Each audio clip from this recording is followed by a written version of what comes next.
خو ته دا راته تعریف که چې شهید وایي چې ته ودرېږه نه شهید وایي چې نه شهید وایي چې ته نه ته په دې باور یې مبینه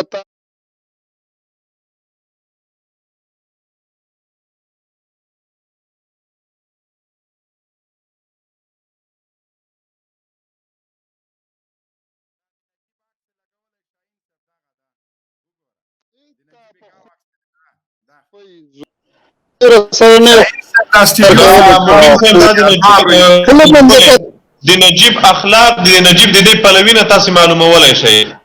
د نجیب د دې پلوینه تاسو د نجیب شخصیت هم معلومولای شئ چې نجیب یو څومره پوسټ چک ناموس به غیرت انسان وو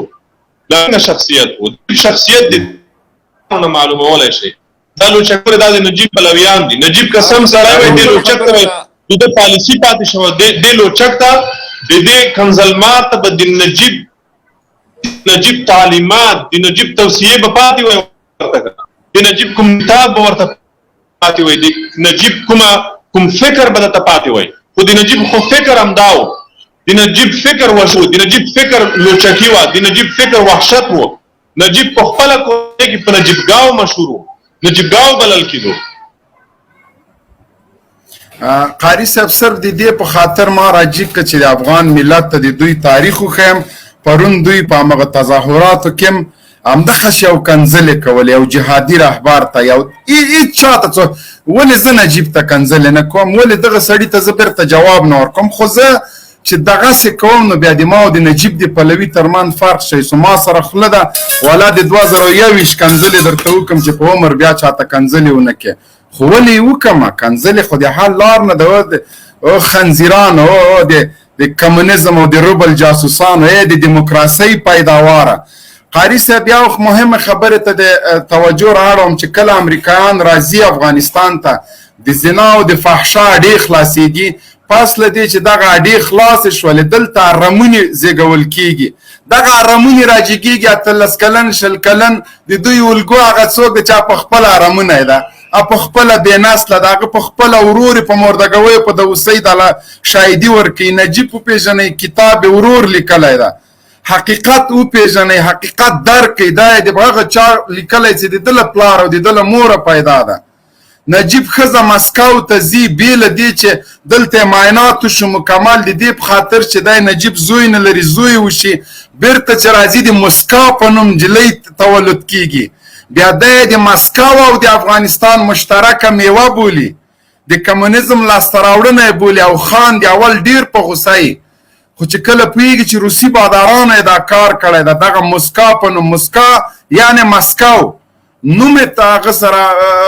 مشابهت په همدې خاطر ورکړی چې دا د روسي جنرالانو نه پیدا وه د هغسې خلکو پلوي به خامخا کنځلې کوي خامخا به بد رد وایي هغه څوک چې د دیموکراسۍ پیداوار دي ګوره کنځلې یو له نکاح نه پس خلک پیدا کېږي یو له زنا نه پس هغه څوک چې له زنا نه پس پیدا شوي دي هغه به همدغسې پست خلک همدغسې رزیل خلک به همدغسې د علماو دښمن د مدارسو دښمن په هر ځای کې کنځلې په تظاهراتو کې په جلسو کې په ارګ کې په هوټل کې په هر ځای کې به کنځلې کوي مدرسو باندې به تاخت و تاج کوي یو له نکاح نه پس پیدا خلک دي هغه به له مدرسو سره له جهاد سره له مجاهدینو سره له ازادي خوښوونکو سره په خپل ناموس او ننګ باندې به غیرت کوي د اشغالګرو په وړاندې به درېږي نو دلته مکمل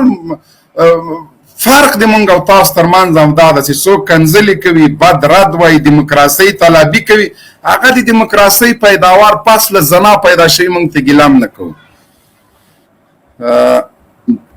شاهین صاحب دا تا نه لاندې کاس د باندې غږ وکړي حیات الله کاکړ راشه ایته کنځلې دا نو چې شي وعلیکم السلام جنرال صاحب او قاری سید صاحب زین د کوټ شهر څخه یقینا تی خپل مجلس وکړي زه څو سوالونه ستې مخته ایږدم سوالونه دا دي د موضوع په اړه کوم که خدای کړو نو دا دي چې زموږ ملا دی دلته په کوټه کې محمود خان دراني وایي نو هغه وایي چې دا کوم جنگ چې روان دي په افغانستان کې دا جات چې ټول کې دا فساد دي. یو سوال دا دی، دویم دا دی چې پاکستان د طالبانو سپورټ کوي او برته د مشرف په دور کې دی ته اډي ورکوي، نو په دې اړه باندې څه وایاست؟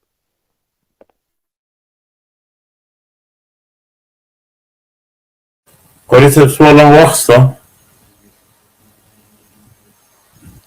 فکر نه کوم قاری صاحب جواب لري، دا حقیقت ده. سوال مې وکړ. قاری صاحب سوال هم واخسته. سوال تی ته ورسېدی؟ قاری صاحب محترم سوال ما اخیستی ده.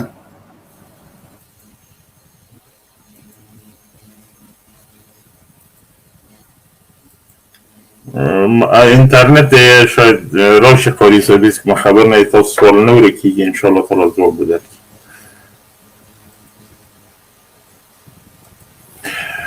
محترم حمید خان، قاری صاحب تاسو شته؟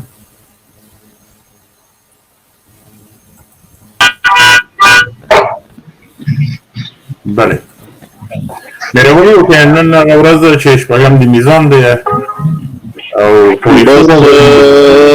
جنرال مبین صاحب ته قاری صاحب ته ټولو ملګرو ته سلامونه وایم.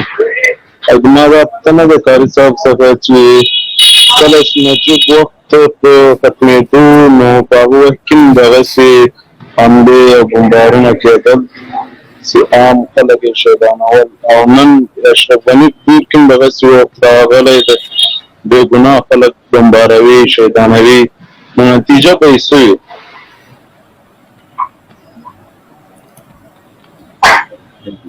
نتیجه بس دغه ده چې